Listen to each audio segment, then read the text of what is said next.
اگر آپ کریڈیبلٹی کریں اور ہارڈ ورکنگ نہ کریں تو مطلب یہ ساری چیزیں مل کے آرٹ آف ایڈوکیسی کی طرف جاتے ہیں. مڈل کلاس فیملی سے اس شعبے میں آتے ہیں تو پہلے 2-3 سال تو ان کو فائنینشیل گین نہیں ہوتا، تو ان کی جو توجہ ہے وہ بڑھ جاتی ہے. ینگسٹر پہلی تو بات یہ ہے کہ گھر سے وکیل بننے بہت کم آتے ہیں. زیادہ ینگسٹرز کا جو اٹریکشن ہے وہ ڈی ڈی پی پی ہونا چاہتے ہیں، وہ اے ڈی پی پی ہونا چاہتے ہیں. چیمبرز کو وقت نہیں دینا چاہتے، وہ بار رومز میں بیٹھ رہے ہیں، وہ آ کے اپنی گروپنگ کر رہے ہیں. لاء کالج سے نکلتے بعد میں پہلے وہ گروپ بناتے ہیں. ایز اے ینگسٹر آپ کو اپنی ڈیوٹی پرفارم کرنی ہوگی کہ آپ کو وہ شوق لانا ہوگا، آپ کو وہ ایم لانا ہوگا، اور ایز اے سینئر مجھے آپ کو پیمپر کرنا ہوگا، مجھے آپ کو شیلٹر دینا ہوگا. کتابوں میں کیا رکھا ہے، جو رکھا پریکٹس میں رکھا ہے. کوئی شخص کہے کہ جی میں کتاب نہ پڑھوں تو میں اچھا وکیل بن جاؤں گا یا میں آرگومنٹ فارمولیٹ کر لوں، یہ میں مان ہی نہیں سکتا. ہم عدالتوں میں آرٹ آف ایڈوکیسی سیکھتے ہیں، بیوی کی عدالت میں وہ چلتی ہے. بیوی کی عدالت کا کوئی قانون نہیں ہوتا، وہ بالکل مغلیہ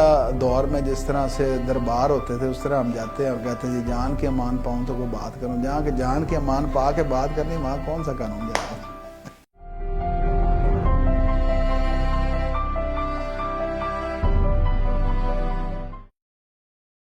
السلام علیکم. آرٹ آف ایڈوکیسی کے فرسٹ ایپیسوڈ کے ساتھ میں ہوں آپ کا میزبان اسامہ راٹھور. کہا جاتا ہے کہ کسی بھی کام کا آغاز انتہائی اہم ہوتا ہے، کیونکہ وہ کام کا جو آغاز ہوتا ہے وہی دراصل اس کام کی سمت کا تعین کرتا ہے. تو کچھ ہمارے بھی آج شو کا آغاز تھا اور ہم چاہتے تھے کہ ہمارا first impression long lasting impression ہو. تو آج ہمارے اس فرسٹ امپریشن کو بھرپور بنانے کے لیے ہمارے ساتھ ایک بہت ہی اہم پرسنالٹی موجود ہیں. ان کے تعارف میں جو چند چیدہ باتیں ہیں وہ یہ ہیں کہ وہ سابقہ ممبر پنجاب بار کونسل ہیں اور لاہور کے اندر کرمنل لاء کی پریکٹس میں اس وقت اگر ینگسٹرز کے لیے ایک رول ماڈل کہا جائے تو ان سے شاید بہتر کوئی نہیں ہوگا.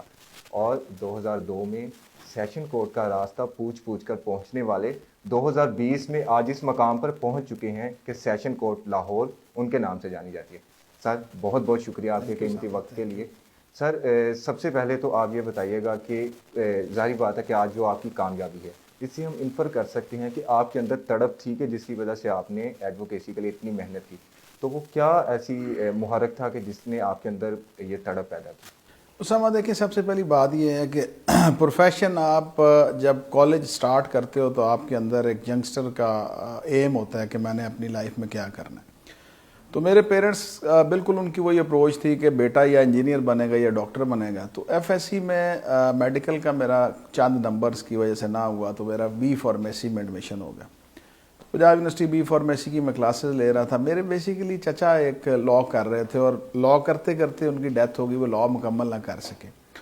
تو میری دادی ہمیشہ مجھے چھوٹے ہوتے سے کہتی تھی کہ تم لاء کرنا، یہ بڑا اچھا پروفیشن ہے. اس کے بعد پھر دوسری بات یہ تھی کہ جب ہم نے ہوش سنبھالا تو قائد اعظم محمد علی جناح صاحب کا لائف نہ صرف ان کی لائف پہ پڑھا اور اس کے بعد ان کی لائف سٹائل اور جس طریقے سے انہوں نے پاکستان کی موومنٹ میں کام کیا تھا تو ایک بڑی لائن ڈرا ہوتی چلی گئی کہ لائر ہوتے ہوئے آپ نہ صرف اپنے لیے کر سکتے ہیں بلکہ آپ کنٹریبیوٹ کر سکتے ہیں کنٹری کی طرف بھی، نیشن کی طرف بھی. تو قائد اعظم محمد علی جناح سے امپریس ہو کے میں نے بیسیکلی اس پروفیشن کو، اس کے ساتھ جو میرے گرینڈ مدر کی طرف سے ایک دیا گیا تھا پاتھ کہ آپ یہ بڑا اچھا پروفیشن ہے، تو یہ ملا جلا سا رجحان ہوا اور اس کے بعد پھر میں لاء میں آ گیا. لاء کرنے کے بعد پھر پروفیشن سٹارٹ کیا. تو اس طریقے سے یہ میں اس میں پروفیشن میں. سر اگر آرٹ آف ایڈوکیسی کو دیکھا جائے تو ہمیں بہت سی ڈیفینیشنز ملتی ہیں، لیکن سید فرہاد علی شاہ صاحب کی ڈکشنری میں آرٹ آف ایڈوکیسی کیا ہے؟ میرے آرٹ آف ایڈوکیسی کی اگر آپ اسپیسیفائی کریں تو میں یہ کہوں گا کہ لاہور میں 38,000 وکلا ہیں جنہوں نے اس شعبے کو ایز اے پروفیشن لیا ہے. لیکن میں سمجھتا ہوں کہ جب تک آپ اسے ایز اے پیشن نہیں لیں گے اس وقت تک آپ چوائس لائر نہیں بن سکتے. مطلب ایز اے پروفیشن لیں گے تو آپ 38,000 میں فال کریں گے، لیکن اگر آپ ایز اے پیشن لے لیں گے تو آپ سمجھ سکتے ہیں کہ ایز اے پیشن لینے کا مطلب یہ ہوتا ہے کہ پھر آپ محنت کرتے ہو کسی کے لیے نہیں یا کسی کے کہنے پہ نہیں، بلکہ آپ کے اندر پھر ایک امنگ جاگتی ہے کہ آپ نے ایک نامور وکیل بننا ہے. اور نامور وکیل کے لیے جو سب سے بڑی چیز میں سمجھتا ہوں اس کو ایک ہارڈ ورکنگ ہونا چاہیے. دوسرے نمبر پہ اس کو اپنے کریڈیبلٹی کو سب سے زیادہ اہمیت دینی چاہیے کہ اس کو کوئی ایسا کام نہیں کرنا کہ دیکھیں آپ نے اور میں نے کالا کوٹ پہنا ہوا اس کالے کوٹ کو یہ ریپرزینٹ کرتا ہے، یہ اسامہ کو ریپرزینٹ نہیں کرتا، یہ فرحاد شاہ کو ریپرزینٹ نہیں کرتا، یہ ریپرزینٹ کرتا ہے آپ کی لیگل فرٹرنٹی کو. تو آپ اگر کوئی ایسا کام کریں گے جس سے اس پہ کوئی آ رہا ہے تو یہ پوری کی پوری کمیونٹی کی بدنامی کا باعث بن جائے گا. تو سب سے پہلے آرٹ آف ایڈوکیسی کے اندر آپ کو dignity of profession, dignity of community کو آپ نے بیس بنانا ہے، اور اس کو آپ نے مقدم رکھنا ہے کہ آپ کے کسی عمل کی وجہ سے آپ کی پوری کی پوری پروفیشن کی پوری کمیونٹی کی ڈگنیٹی پہ کوئی حرف نہ آئے. تو یہ مختلف چیزیں، یہ مختلف کانٹینٹس ہیں جو آرٹ آف ایڈوکیسی جس کو کنسسٹ کرے گی. مطلب یہ نہیں ہے کہ آپ یہ کہہ دیں کہ جی آپ ہارڈ ورکنگ ہیں، لیکن اگر آپ کریڈیبلٹی اپنی قائم نہ کر سکیں تو ہارڈ ورکنگ کا کوئی فائدہ نہیں ہوگا. اگر آپ کریڈیبلٹی کریں اور ہارڈ ورکنگ نہ کریں تو مطلب یہ ساری چیزیں مل کے آرٹ آف ایڈوکیسی کی طرف جاتی ہیں، جس میں ہارڈ ورکنگ بھی آ جاتی ہے، کریڈیبلٹی بھی آ جاتی ہے، سوشل نیٹ ورکنگ بھی آ جاتی ہے. تو یہ ساری کی ساری چیزیں جو ہیں یہ مل کے آرٹ آف ایڈوکیسی. سر ایک وقت میں بندے کا ایک پیشن ہو سکتا ہے، لیکن ہم نے دیکھا ہے کہ جو مڈل کلاس فیملی سے اس شعبے میں آتے ہیں تو پہلے 2-3 سال تو ان کو فائنینشیل گین نہیں ہوتا، تو ان کی جو توجہ ہے وہ بڑھ جاتی ہے دوسرے کسی کام کی طرف. تو اس صورتحال کو وہ کیسے ٹیکل کریں ہمارے ینگ لائف؟ دیکھیں اسامہ، میں یہ سمجھتا ہوں کہ سب سے بڑا ہمارا پرابلم اس پورے پروفیشن کا یہ ہے کہ دس از پروفیشن آف لارڈس. یہ اس میں کوئی دوسری رائے نہیں ہے. یہ ہے، دیکھیں آپ کون سا ایسا پروفیشن ہے جس کے اندر آپ نے 3 پیس پہن کے گھر سے نکلنا ہے ایز اے یونیفارم. آپ نے ڈاکٹر پہنا، آپ جینس پہنتے ہیں، اوپر ٹی شرٹ پہنتے ہیں، آپ کا کام چل جاتا ہے. آپ انجینئر ہیں، آپ نے پینٹ پہنی، ساتھ آپ نے ڈریس شرٹ پہنی. آپ کو یہ ایک ایسا پروفیشن ہے جس کے اندر آپ کو پورا 3 پیس پہن کے آپ کو آنا پڑتا ہے، پورے آپ کے جوتے پالش ہوتے. تو یہ بالکل پروفیشن آف لارڈس تھا نہیں، یہ ہے. لیکن جہاں پہ آ کے پرابلم یہ ہے کہ جب لاء کالج سے نکلتے ہیں اور آپ نے بار میں انٹر ہونا ہوتا ہے، وہاں پہ ہمارے فقدان ہیں. ہم ہر چیز بار کونسل پہ ڈال دیتے ہیں، ہم ہر چیز بار ایسوسیشن پہ ڈال دیتے ہیں. بیسیکلی دیکھیں کہ جیسے ایک فادر ہے نا، وہ اپنے بچوں کی پورے طریقے سے تربیت کرتا ہے. یہ میرا بچہ ہے، میں نے اس کی فیس کا انتظام کرنا ہے، میں نے اس کا ٹرانسپورٹ کا انتظام کرنا ہے، میں نے اس کی فیڈنگ کا انتظام کرنا ہے، میں نے اس کا پورا شیلٹر اس کو دینا ہے. اسی طرح جب تک سینئر ایک نئے آنے والے انٹرنٹ کو اپنا بچہ تسلیم نہیں کرے گا، جب تک وہ آنے والے کے لیے وہ ماحول پیدا نہیں کرے گا، اس وقت تک یہ مسئلہ حل نہیں ہو سکتا. اور باتیں آپ جتنی مرضی کر لیں، لفاظی آپ جتنی مرضی کر لیں، اگر آپ دیکھیں کبوتر جس طرح بلی کو دیکھ کے اپنی آنکھیں بند کر لیتا نا، بلی اسے نظر نہیں آتی، لیکن مسئلہ اس کا وہیں کا وہیں رہتا ہے. تو اسی طرح سے ہم صرف اور صرف لفاظی کرتے ہیں. ہر بندہ آپ کو بڑے لمبے چوڑے منشور بتائے گا. دیکھیں میں ایک چھوٹی سی بات کرتا ہوں، لاہور کے اندر کم از کم 500 سینئرز ایسے ہیں جن کے پاس نام بھی ہے اور ان کے پاس کام بھی. اگر وہ ہر سال 3 آنے والوں کو اپنے ساتھ لے لیں جس میں ان کو وہ کام بھی کرائیں، جس میں ان کی وہ لرننگ بھی کریں اور ارننگ کے بھی ایشوز کو وہ سیٹل کریں، کہ کم از کم اتنا وہ کر دیں کہ وہ اپنا یونیفارم ڈرائی کلین کروا سکے، وہ باعزت طریقے سے گھر سے دفتر آ سکے، وہ دوپہر کو کھانا کھا سکے اور وہ شام کو باعزت طریقے سے اپنے گھر جا سکے. تو آپ 1 سال کے بعد 1500 لائرز تیار کر کے باہر کو دے دیں گے کہ یہ 1500 لائرز جو ہیں کم از کم ان کا یہ مسئلہ نہیں تھا کہ ان کو دوپہر کو کھانا نہیں ملا، وہ گھر سے اس لیے نہیں آیا کہ یہ. اب ہمارا ینگسٹر سب سے زیادہ جو ینگسٹر کا میں مسئلہ سمجھتا ہوں، وہ چیمبرز کو وقت نہیں دینا چاہتے. وہ بار رومز میں بیٹھ رہے ہیں، وہ آ کے اپنی گروپنگ کر رہے ہیں. لاء کالج سے نکلتے بعد میں پہلے وہ گروپ بناتے ہیں. مجھے گروپنگ پہ میں اعتراض نہیں کرتا، لیکن میں کہتا ہوں کہ ارلی ڈیز کے اندر آپ نے کام کرنا ہے. سیاست کے لیے ساری زندگی پڑی ہے. پہلے آپ اچھے وکیل میں آج بھی اپنا تعارف as a member bar council نہیں کراتا. میرا تعارف فرحاد علی شاہ کا ایز اے پروفیشنل لائر ہے اور یہ چلتی سانس تک رہے گا. اگر میں پروفیشن چھوڑ بھی دوں، میں پریکٹس کرنا چھوڑ بھی دوں تو لوگ مجھے وکیل صاحب کہیں گے. تو وکیل میرا تعارف ہے. عہدے آتے رہتے ہیں، عہدے جاتے رہتے ہیں. تو عہدوں کو مطلب سیاست آپ کریں، لیکن آپ اگر اچھے وکیل ہوں گے تو آپ سیاست بھی پروفیشنل انداز میں کریں گے. اگر آپ اچھے وکیل ہی نہیں ہیں تو نان پروفیشنل ایٹیچیوڈ آنے کی وجہ سے آج ہم مسائل کا شکار ہیں. لوگ ہماری طرف انگلی اٹھاتے ہیں. جیسے میں ابھی اکثر کہتا ہوں، یہ بھی مالٹون والا ایک واقعہ چل رہا ہے، اس کی فوٹیج چل رہی ہے کہ جی دیکھیں کالے کوٹ کا کبھی بھی حصہ ڈنڈا نہیں ہے. کالے کوٹ کا حصہ قلم ہے اور قلم میں بڑی طاقت ہے. لیکن قلم میں طاقت آپ کی تب آئے گی جب آپ قانون کو جانتے ہوں گے، جب آپ نے اس پروفیشن میں محنت کی ہوگی اور آپ اچھے وکیل ہوں گے. اگر آپ اچھے وکیل ہیں تو پھر آپ ڈنڈا ہی اٹھائیں گے. جب آرگومنٹ میں وزن نہیں رہتا نا تو پھر آواز بلند ہونا شروع ہو جاتی. اور میں نے دیکھا سینئر لائرز کو جو بہت زیادہ امپریسو آرگومنٹ کرتے ہیں تو ان کی تو آواز ہمیں سننے کے لیے ان کے قریب جانا پڑتا ہے کہ یہ آرگو کیا کر رہے ہیں. تو ایڈوکیسی کے لیے ہمیں جو نارمز ہیں جن کو ہم چھوڑتے جا رہے ہیں ان کو ریوائیو کرنا پڑے گا, اور ریوائیو کرنے کے بعد ایز اے ینگسٹر آپ کو اپنی ڈیوٹی پرفارم کرنی ہوگی کہ آپ کو وہ شوق لانا ہوگا, آپ کو وہ ایم لانا ہوگا, اور ایز اے سینئر مجھے آپ کو پیمپر کرنا ہوگا, مجھے آپ کو شیلٹر دینا ہوگا.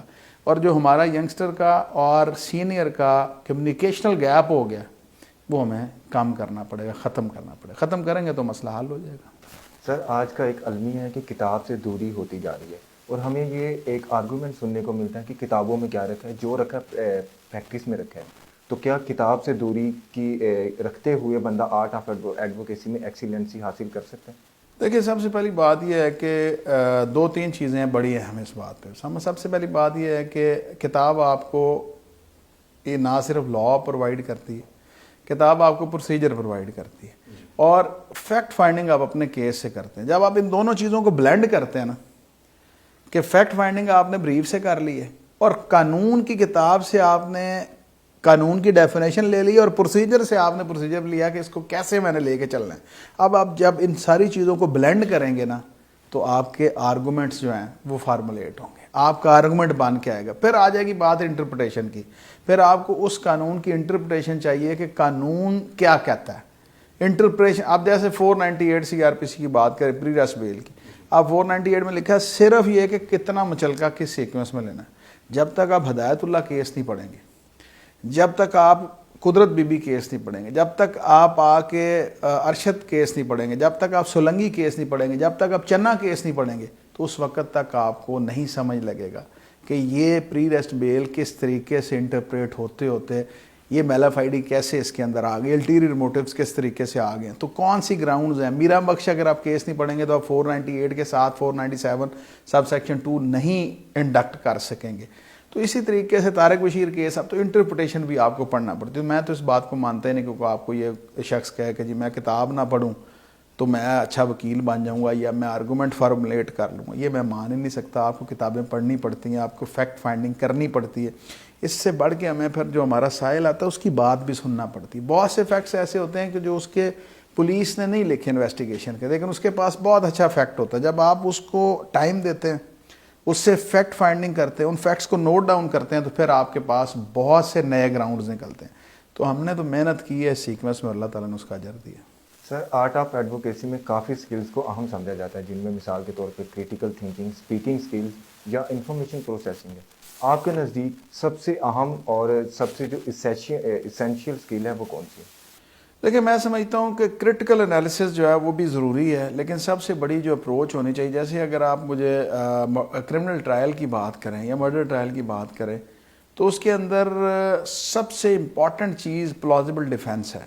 پلازیبلٹی of anything is much important. کہ میں اگر آپ سے یہ کہوں کہ میں ابھی امریکہ سے آیا ہوں تو آپ شاید مان لیں کہ یہ شاہ صاحب گئے ہو گئے, لیکن اگر میں آپ کو ابھی کہوں کہ میں ابھی مریخ سے آیا ہوں تو آپ کہیں گے نہیں ہے شاہ صاحب جھوٹ بول رہے ہیں, یہ چھوڑ رہے ہیں.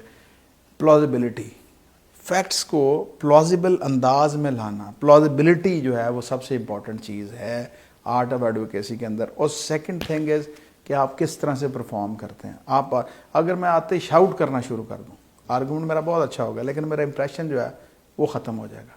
اور اگر میں امپریشن لوز کر دوں, میں لڑنا شروع کر دوں, تو ایڈوکیٹ کی سب سے بڑی کوالٹی یہ ہے پولائٹنس, کہ وہ پولائٹ بھی ہو, اس کو اپنے فیکٹس کا بھی پتہ ہو, اس کو قانون بھی اس نے پڑھا ہو, اور اس نے پورے طریقے سے اپنا کیس تیار کیا ہو, اور پھر اس نے اگر کسی اچھے سینئر کے ساتھ وقت گزارا ہوگا تو اس نے بہت سی چیزیں اس سے ایبزارب کی ہوں گی کہ میں نے یہ آرگومنٹ کرنا ہے. اگر میں پلی ایلیبائی پہ کر رہا ہوں تو میں نے اس طرح سے آرگومنٹ, تو ہم سینئر سے سیکھتے کیا ہیں, بہت سی ساری چیزیں جو ہم سینہ بسینہ لے کے چل رہے ہیں. میں نے اپنے سینئر سے سیکھا, انہوں نے اپنے سینئر سے سیکھا, آگے میرے جونیئر جو ہیں, بہت سے آرگومنٹ میں ایسے کرتا ہوں کہ میرا کوئی جونیئر آرگومنٹ کر رہا تو مجھے لگتا ہے کہ یہ میرا کاپی کر رہا ہے. وہ کاپی نہیں ہوتا, وہ آپ سے موٹیویٹ ہو کے کچھ چیزیں ہم کامن ایک دوسرے کی ایڈاپٹ کرتے ہیں. تو وہی ایڈاپٹ کرنا جو ہے یہ کاپنگ نہیں ہے بلکہ یہ سیکھنے کا ایک پروسیس ہے جو جاری رہتا ہے, اور اس سے فائن سے بہتر ہوتا جاتا ہے انسان.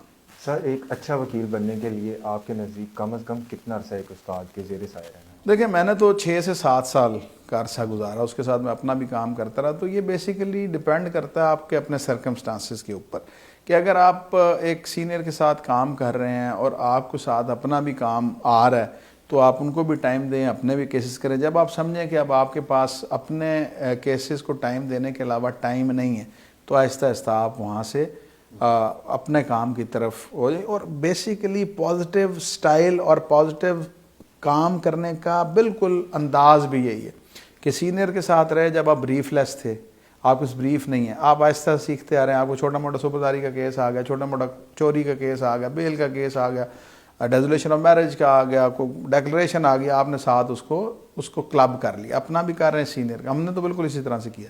پھر with the passage of time جب اللہ تعالیٰ نے برکت دی 1 سے 2, 2 سے 4, 4 سے 8 اس طرح کرتے کرتے آہستہ آہستہ پھر جب آپ کے پاس کام اپنا اتنا ہو گیا تو آپ نے ایک اچھا سا سلام کیا اپنے سینئر کو کہ سر میں اپنا انڈیپینڈنٹ آفس بنانا چاہتا ہوں. No problem.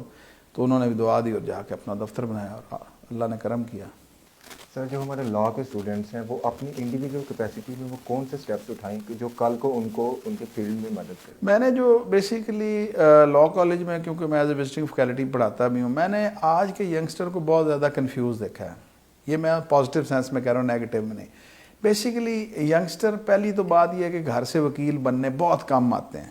زیادہ ینگسٹرز کا جو اٹریکشن ہے وہ DDPP ہونا چاہتے ہیں, وہ ADPP ہونا چاہتے ہیں, وہ سول جج کا ایگزام دینا چاہتے ہیں, وہ سب انسپیکٹر بھرتی ہونا چاہتے ہیں. بیسیکلی میں نے یہ دیکھا ہے ینگسٹر کو کہ وہ ہمارے اس پروفیشن میں ہماری نالائکی کی وجہ سے سینئرز کا جو ہم پراپر طریقے سے ان کو ایک پلیٹ فارم پرووائڈ نہیں کر رہے, تو وہ کوشش کرتے ہیں کہ ان کو سرکاری جاب کو مل جائے. کہ لاء کیا ہوا ہے, اگر وہ ADPP ہو گیا تو ان کا گریڈ 17 سٹارٹ کر گیا, اگر وہ سول جج ہو گیا تو چلے ان کا ایک پریسٹیجیس سا سٹارٹ ہو گیا پروفیشن کے اندر. لیکن لاء کر کے وکیل بننے والے بہت کم لوگ ہیں. تو ہمیں بیسیکلی اگر ہم یہ پلیٹ فارم پرووائڈ کریں ینگسٹرز کے لیے تو موسٹ پرابلی ینگسٹرز لاء کر کے وکیل بننے کے لیے آئیں گے. اور جب وہ وکیل بننے, دیکھیں میں یہ سمجھتا ہوں کہ وکیل جو ہے نا وہ پیدائشی طور پہ اللہ تعالیٰ آپ کے جینز میں ڈالتے ہیں.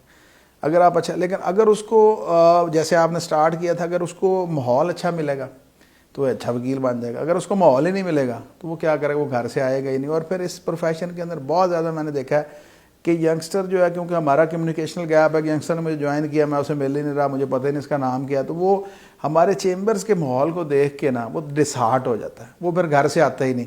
پھر وہ کوشش کرتا ہے, اچھا وہ علی جو ہے وہ فلاں اکیڈمی میں جا رہا ہے, وہ سب انسپیکٹر کی سیٹیں آئیں, چلو جی میں سب انسپیکٹر بھرتی ہو جاؤں, ایسے ہی بھرتی ہوں. تو ہاف ہارٹیڈلی جو ہے نا وہ پروفیشن کو جوائن کرتے ہیں. تو اچھے طریقے کا اگر پروفیشن ہم انٹرنس دے دیں, ان کو پورے طریقے سے اگر اچھا ماحول دے دیں اور تھوڑا سا عرصہ اگر ہم ان کو پیمپر کر لیں جس طرح ایک باپ اپنے بیٹے کو کرتا ہے, تو اس پروفیشن میں بہت اچھے لوگوں کا آ بھی سکیں گے اور پروفیشن اور کمیونٹی بہت زیادہ رائز کر سکتے ہیں. سر اختتام پہ لائٹر نوٹ پہ ایک سوال ہے آپ سے, کیا جو ہم عدالتوں میں آرٹ آف ایڈوکیسی سیکھتے ہیں بیوی کی عدالت میں بھی وہ چلتی ہے؟ بیوی کی عدالت کا کوئی قانون نہیں ہوتا, وہ بالکل مغلیہ دور میں جس طرح سے دربار ہوتے تھے اس طرح ہم جاتے ہیں اور کہتے ہیں جی جان کے امان پاؤں تو کوئی بات کروں. جہاں کہ جان کے امان پا کے بات کرنی, وہاں کون سا قانون جناب. بہت بہت شکریہ سر آپ کا. جی سید فراد علی شاہ صاحب کے مطابق تو بیوی کی عدالت میں کوئی قانون نہیں. خیر جی اب آپ پہ ڈیپینڈ کرتا ہے کہ آپ کی عدالت میں کیا کوئی قانون چلتا ہے یا نہیں.